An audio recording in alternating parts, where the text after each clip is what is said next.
Hello and welcome to the first ever Wednesday with Windermere Kelso Longview. Sorry for the delay. We had some technical difficulties, but we're going to get started now. I'm Bobbylundin, and we have Sarah DaSilva and Barbara Stephenson. And we're all realtors here at Windermere. Today we're going to go over some questions that we get asked a lot from buyers and sellers. So let's get started. So the first question is who's first, a mortgage lender or a realtor, and why? I would say that I would prefer that you came to me first, just so I can help guide you to a local lender. I think a lot of times we have, all of us have someone that went online and clicked on with one of the big box lenders, and they end up talking to a bunch of different people and not one contact person. Yep. And many of them end up switching to a local realtor in the end because they were not able to get the deal closed for them, or their rates or their closing costs were significantly higher than working with a local lender. Yep. And then there's the appraisers who would rather work with a local lender as well. So it just simplifies things all the way around if you have a local lender and a local agent. And they just know our area. Yep. So the next question we get a lot is, why do people typically list their homes in the springtime? I think they typically list in the springtime because they have the impression that there's a season for buying and selling. But I always like to tell my clients, we don't live in Alaska, there's not 3 feet of snow. We just should buy and sell when we need to buy and sell. Houses often look better in the spring, farms as well look better in the spring and summer. Water property often sells better in the summer because that's the season to use that water property. But we're in a really strong seller's market, and in this time, you don't need to wait till spring. You don't need to wait till winter. You just put your house on the market and it's going to sell. Yep. Yeah. So it's more about when you're ready. Yeah. And not about a season. I wouldn't wait. Take advantage if you're thinking about selling, that now is the time to sell. Absolutely. So another big one that we get a lot is people always ask us, should I sell my house before I buy, or should I sell it and then look for one? What should sellers do in that kind of situation? I think it's different with every client and their situation. I know I have a couple clients like this currently that are able to either move in with family or have an alternative option for them to stay and to take advantage. They didn't want to have that contingency of their home sale in such a competitive seller's market, so they have chose to list their homes and they sold immediately and then temporarily, and then we can go find them a home without having that contingency. But I think your house is going to sell, so sellers, shouldn't worry too much if you end up with an offer with a contingent sale. Yeah, don't you agree? Right. I think as long as everybody, good agents on all sides, good lenders, good local lenders, agents that know how to run a contingency, I think those are all important pieces to make that system run smoother. So what is a contingency? A contingency is what's another word for contingency? It means you have to sell, in a term of a home sale, you have to sell your home before you're able to purchase the next one, meaning you need the equity or the cash out of that house. It's a requirement. And there's lots of different kinds and of a lot of lenders will require that. You need that down payment coming from the sale or the equity of your home. Right.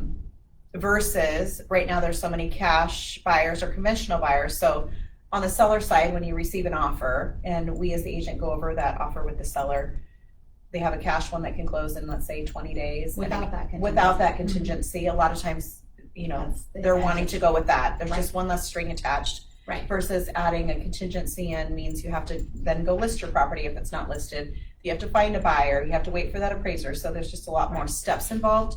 And I think a lot of sellers would prefer to take an offer without that. Yeah.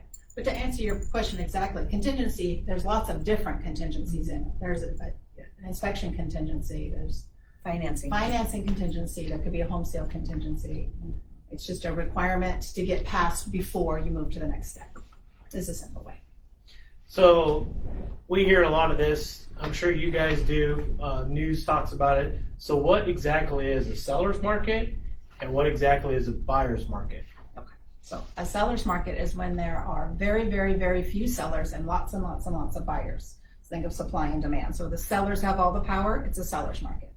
Buyer's market is the other, then there's lots and lots and lots of homes on the market and very few buyers. And we are definitely in a strong seller's market at the moment with interest rates being so low. Yes. And I think there's also a lot of homes, landlords are selling a lot of their home rentals. Yeah. And so that's making the buyer pool even larger. And so we do not have a lot of inventory. So that's what's kind of created this. So in order for that to go away, we need more sellers willing to put their house on the market to help even that balance out. Balance that out. Yep, absolutely. Absolutely.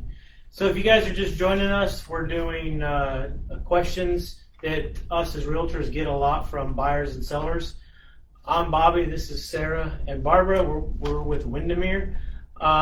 If you guys have any questions, you can put them down in the chat box at the bottom of the screen there, and we can answer those for you.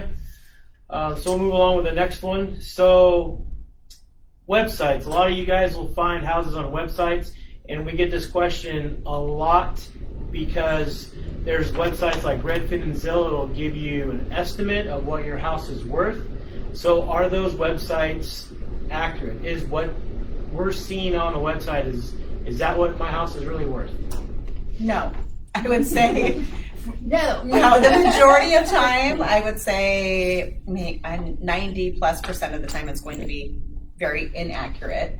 And that's because they've never been in your home before. And unless you live in a cookie cutter neighborhood, like Terry Taylor, or a house in Lexington where there's a lot of similar builds next to you, it's very hard for them to get an accurate price for you. Right.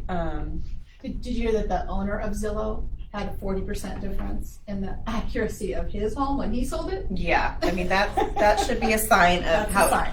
I mean, I think it's a great rough estimate, but just know that could be $40,000 or more. 40%. Yeah, or so more 20% off. Yeah. up or down from where it needs to be. So don't trust those. You need to have a realtor come in, and we don't charge you to come in and evaluate your property. So you can call any agent, and we'll come out and actually, walk through and compare finishes and see what it's really worth.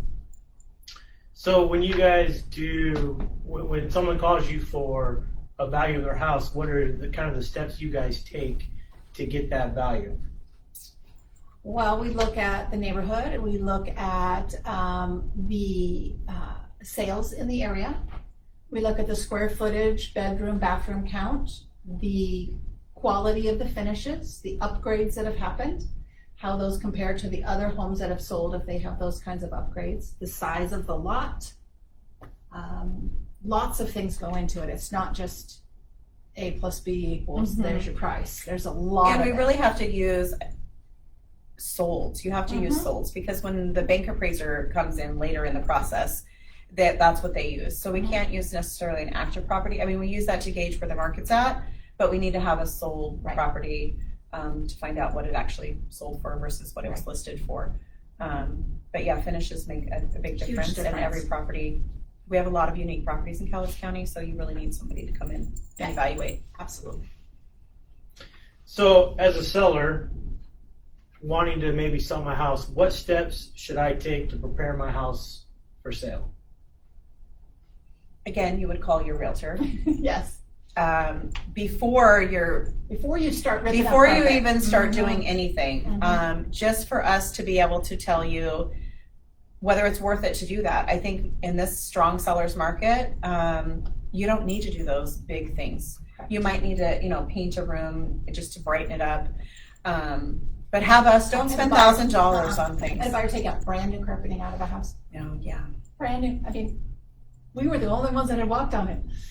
Yeah. You don't want carpet though, so that was a waste for that seller. Definitely. And so they put that in for the buyer. The buyer didn't want it. And the same with the laminate floors. You might end up with somebody that hates laminate floors. They don't like the loudness of it and want carpet. So have us come out first, and we can tell you whether it's worth it or not before you spend thousands of dollars. Correct. Okay.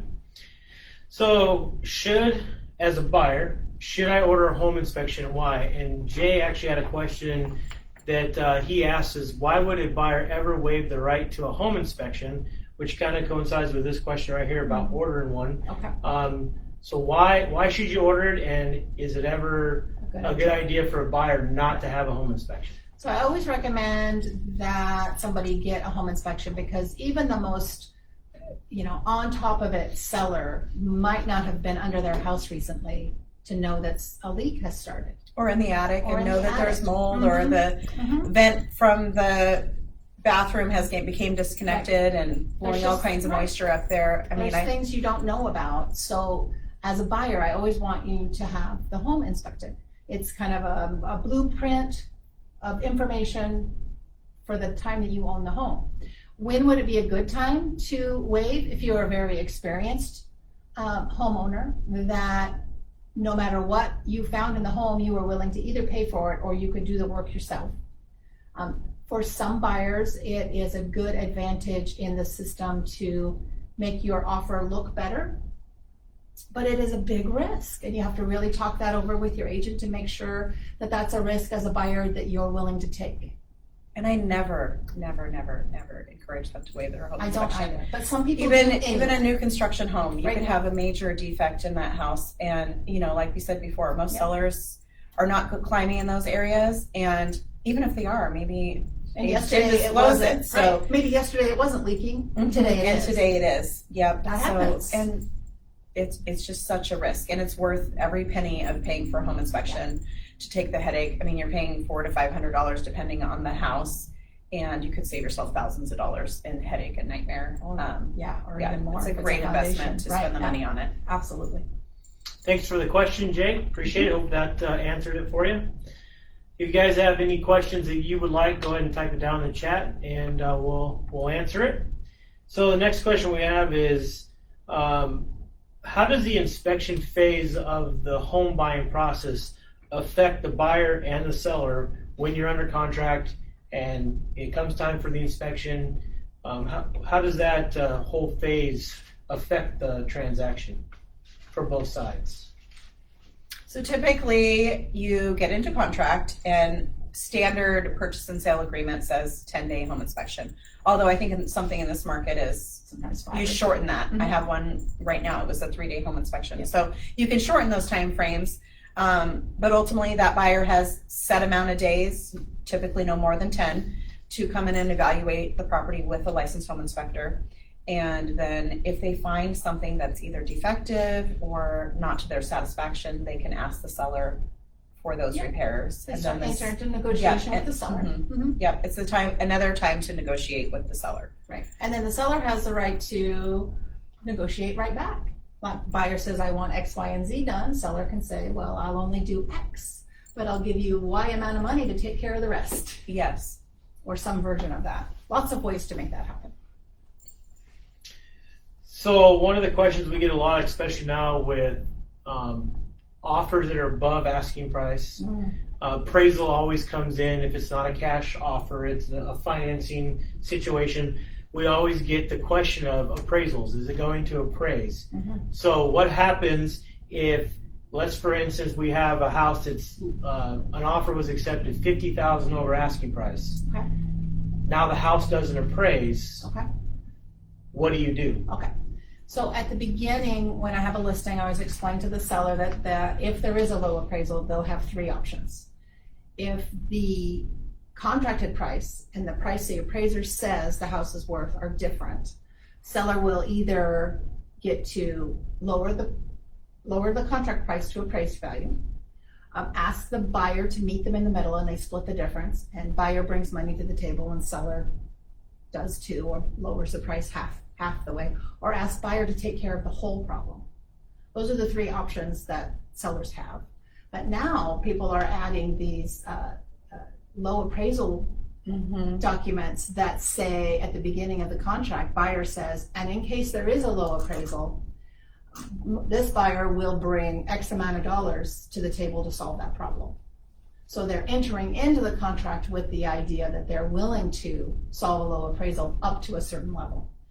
The biggest one I saw was $30,000 recently. Am I right? Yeah, and I Have you had seen one. one higher than I that? had one that was willing to do $50,000 over because it was their dream property, and they didn't care what price that they were paying, and they had the ability and the cash to do that. It ended up appraising at the value that it needed, and they didn't have to. But they were happy. But that buyer was willing to pay, that extra cash to get their dream home. So, and you probably advise them, yes, if you're going to do that. Mm-hmm. Yeah, I mean, you really want to be staying in that house a long time. Yes, right. And again, but ultimately, it's up to that buyer if they have the cash and the ability. I mean, some buyers, I feel like, don't want to pay more than what they think the bank is telling them. So I feel like for me, if I was buying, I wouldn't want to. Yeah. But if it was my dream house and I was staying put, I can see why that might be. Yeah.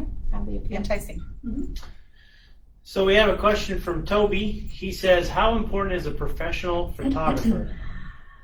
And we get that question a lot because there's, you have professional, and then you also do what we call, homeowner photography, I guess. So how important is a professional photographer to the selling process? I think it's very important. I do too.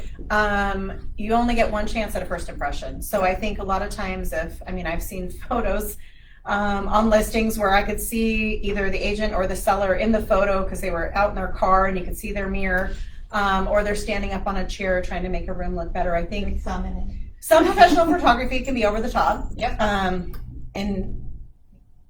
And it sometimes makes a bathroom look too large or with a room too big. Right, but I think in general, it gives a much better impression of a property. I think it's so important because the buyer's first view of the home nowadays is online. Yes. So it's those photos. And if those photos aren't showing it in its best light, I think isn't there a whole Facebook page of unattractive real estate photographs, like with the cat in the photo, or there's a body, or a bag of Doritos laying on a bed, or things like that. All sorts of things. You just never know what you're going to find in real estate photos. Yeah, no, I think it's definitely, worth it to have that professional photography. Absolutely. So what are some different types of home loans? And then there's also a question from Sue, kind of goes into that do I need a down payment for a house? So that'll kind of tie into some of the loans that are offered. Okay, well, I'll answer Sue's question. There are a lot of, there's systems in place where you don't need a down payment. There's an FHA system called State Bond, which is a down payment assistance program. And so, no, you don't have to. If you have a down payment, it makes your offer more appealing to the seller, probably, especially in this tight market. But I'm still representing sellers with no down payment loans. Yeah, I think getting them in I mean, a VA loan typically is a zero down loan if you are a veteran. Mm-hmm. Absolutely. Yes, and then USDA. So if you're in Lexington is considered a USDA zone, so typically that's a rural, and those are also zero down. So there's quite a few, and those are all government-backed loans. And then there's conventional loans, and those are privately funded loans. So those go with less restrictions, and they typically don't have PMI, which is mortgage insurance. So it makes the payment smaller. Yes, it makes the payment smaller. Trying to think. So FHA, State Bond, VA, conventional, of course, hard money loans, which I've never had a client do a hard money loan. No, those before, are typically for like a flipper, somebody that's trying to buy very a property. unusual, I think. Which that kind of goes along with if you are doing a government-backed loan and you are wanting to flip a property or a distressed property, those are not the loans for you. Right. They have stricter guidelines just because they are government-backed. So if it's cosmetic, it needs new carpet, or it's got some ugly wallpaper or paint, those things aren't an issue with it. But if it's got dry rot or needs a new roof or those kind of things that the seller's not willing to do and it's being sold as is, those kind of properties will not go FHA or VA. You need a conventional or cash or a rehab loan. A rehab loan, Yep. Perfect. Hopefully that answers your question, Sue. What are the pros and cons to a FSBO, which are for sale by owners?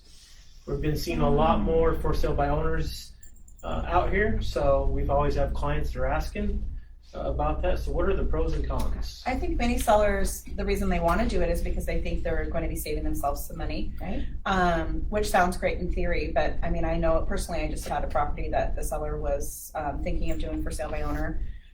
They had a set amount in their head, and then when I came out and evaluated the property, they were going to be getting, they ended up over 60,000 over what they had originally hoped to get, just because they couldn't wrap their minds around that's where the market was. So they ended up listing with an agent, getting an offer almost immediately, and getting way more money in their pocket. Right. So I think most sellers undersell their property and really leave money on the table. So yes, you're paying commission, but you're also having somebody that does this day in and day out. And we know the market.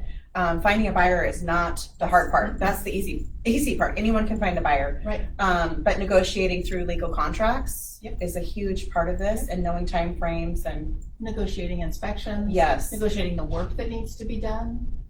Keeping everything at the title company moving and the loan system moving along. There's the so many work. moving pieces Right. in a real estate contract that most people don't realize.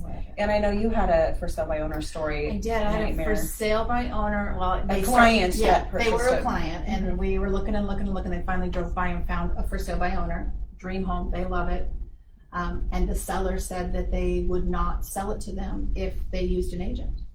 And my client was like, "Oh no, you don't know her. She'll just run the contract. We'll even pay her." And the guy said, "Absolutely not. We will not sell it to you if there's an agent involved." So fast forward 4 months into them moving, the septic has failed. Their whole entire yard is a mess. And they call me with, "Oh my gosh, what do I do now?" And so sent them to a lawyer. It only took a letter from the lawyer, and it was a $30,000 fix that the seller had to take care of.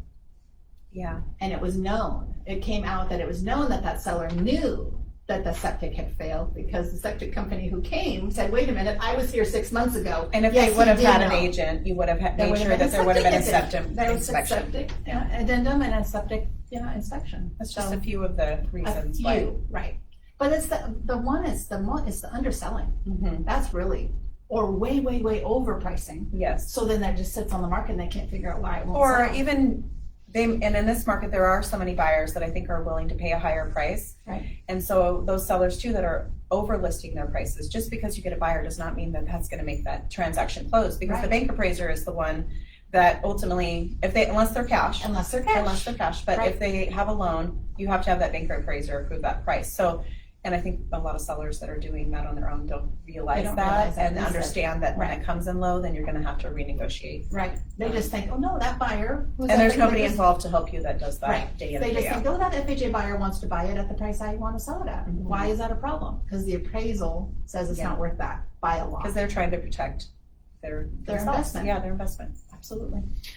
Well, perfect, guys. I hope that everybody got something out of this. Maybe learned something. Do we have any more questions that have come across? No?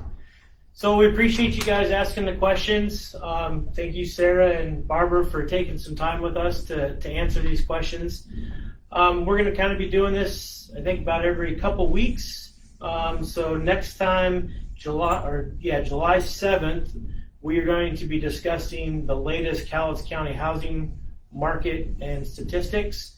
Our contact information for the three of us and the office should be down in the description of the video.